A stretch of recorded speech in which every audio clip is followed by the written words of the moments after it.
過去だけじゃなくて未来でも使えるっていう便利な表現なんですね。はいどうも皆さんこんにちは。スターディの河野玄太です。今回ですね、意外と訳せない時間に関する英語表現やっていこうと思います。もうね、模試だったり入試だったり品質ですよね。特に和文訳で品質なんですよ。しかもね、意外と訳せないものがあると。例えば、私は彼女に5年ぶりに会った。この5年ぶりっていうものをどう訳していくかっていうのも結構ね、勉強しないと難しかったりするんですよ。そういった訳しづらいだろうなっていうものを全てね、まとめて今回、紹介していこうと思うので、得点源にしてもらえたらいいなと思います。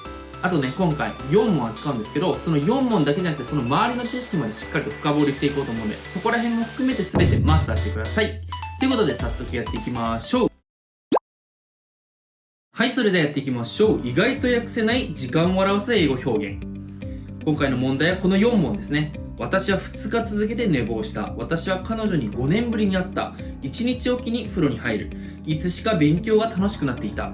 この赤文字の部分が今回ポイントとなる英語表現ですね。2日続けて。難しいですね。5年ぶり、1日おきにいつしか。結構訳しづらいところなんじゃないかなと思います。こちらね、全部訳せるよっていう方はね、もうすごく勉強進んでて素晴らしいということですね。どれか一つでも書けないものあったら、これを機にしっかりとマスターしてほしいなと思います。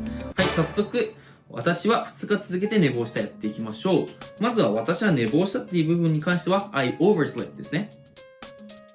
はい、oversleep っていうのが寝坊するということなので I overslept。で、あとは2日続けてっていう副詞を書けばいいと。どうやって書けばいいかっていうと、このように書けばいいんですね。はい、2 days in a row。I overslept 2 days in a row で私は2日続けて寝坊したという風になるんですよ。in a row っていうのがポイントですね。この row っていうのは列っていうものを表しているので in a row でどういう意味を表すかというと一列にっていう意味を表すんですね。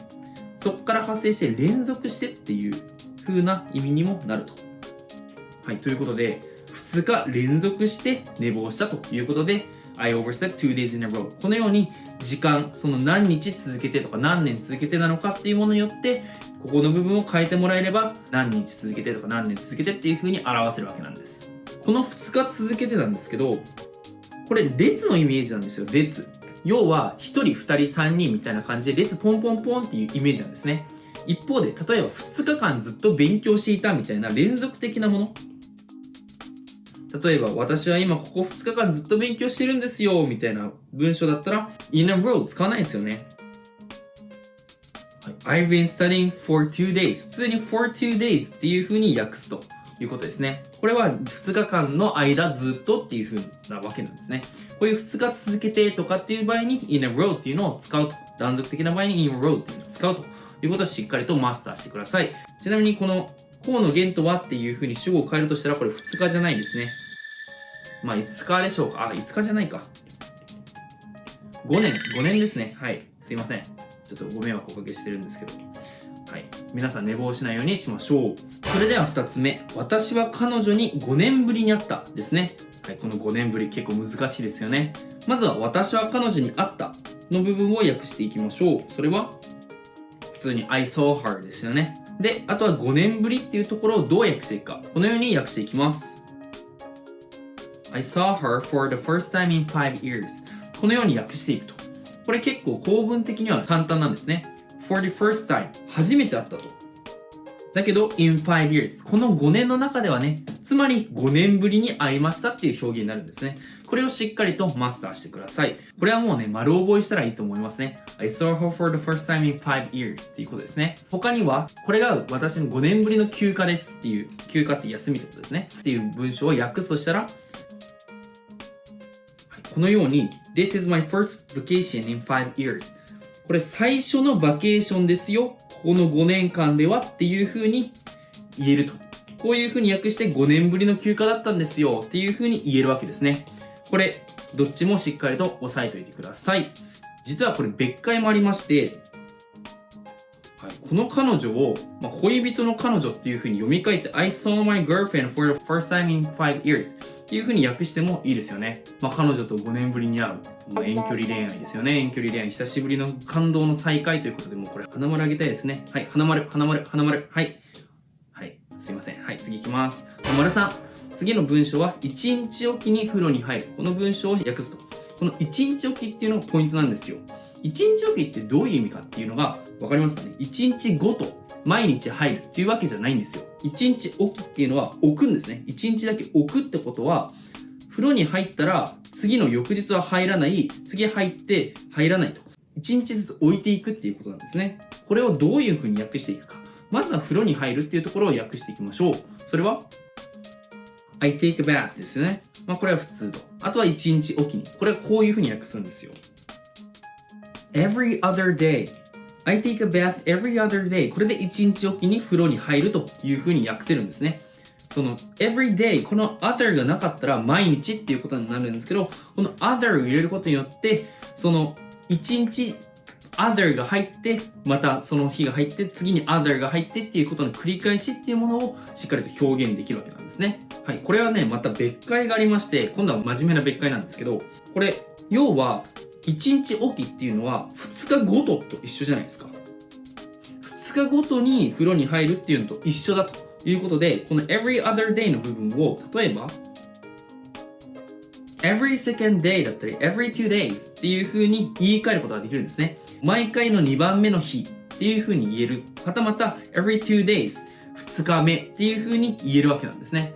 ここで一応ちょっとだけ補足しておくと、聞き逃してもらってもいいんですけど、every の後って普通単数形が来るじゃないですか。あれ ?2 days の s。これ複数形でいいのって思う方がいるかもしれないんですけど、これは2 days っていう2日間っていうものが一つの単位として、一つの2 days ですよっていう意味なんですね。一つの2 days で1回っていうことを考えているので、これは一応単数形に含まれてるっていう風に見てもいいというわけなんですね。とにかくこういう風に訳せると、これが例えば3日おきだったら4日ごとなので every fourth day, every 4 days っていう風に訳し変えられるわけなんですね。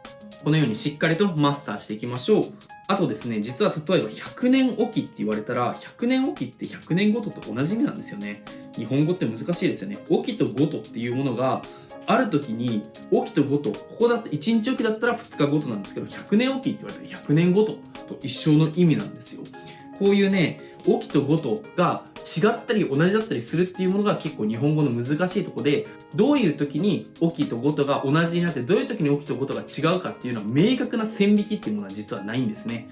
だからもうその場のノリで、1日おきって言われたら2日ごとでしょみたいな感じでノリで考えていくしかないんですよ。これは日本語の難しいところですね。はい。とにかくこれをしっかりと考え方を押さえてもらうと。はい、次、丸4。いつしか勉強が楽しくなっていた。これいいですね。いい例文を我ながら持ってきましたね。こうなってほしいんですよ。いつしか勉強が楽しくなっていた。このいつしか。あれいつだっけでもいつしかっていうものをしっかりと訳せるようにしてほしいなと思いますね。はい、勉強が楽しくなっていた。まずはここを訳しましょう。I came to enjoy studying ですよね。これなったという意味で enjoy studying。勉強楽しくなりました。楽しめるようになりましたっていう文章ですね。もうこれ100回唱えてください、皆さん。で、あとはいつしかっていうものをどうやって訳すかっていうことなんですが、このように訳します。At some point, I came to enjoy studying at some point. この at some point 言われてみたら、確かにどっかのある点でっていう意味だなっていうことを、納得してもらえるんじゃないかなと思います。いつからかっていう意味を at some point。どのポイントかわかんないけど、何かしらのポイントでっていうことをこれで表せるっていうことなんですね。いつしか at some point。で、この at some point っていうのは実は結構便利で、これいつしかは過去ですけど、いつかはこうなるだろうっていう未来を表す場合でも at some point で使えるんですね。要は someday みたいな、いつかはこうなるだろうみたいな at some point っていうものはそっちでも使えるっていうことで、この at some point は過去だけじゃなくて未来でも使えるっていう便利な表現なんですね。ということで、この at some point しっかりとマスターするとともに、いつしか勉強が楽しくなっていくという感じになってもらえたらいいなと思います。はい、お後がよろしいですね。もうね、教育系 YouTuber の鏡みたいな締め方をしたので、はい。今回はこんな感じで、英語に関する表現4つと、またその周辺知識についてもしっかりと解説してきました。この動画ためになったよという方は、ぜひチャンネル登録、高評価、あとこういう動画撮ってほしいよっていうものをコメントに残してもらえると嬉しいです。ということでまた次回の動画でお会いしましょう。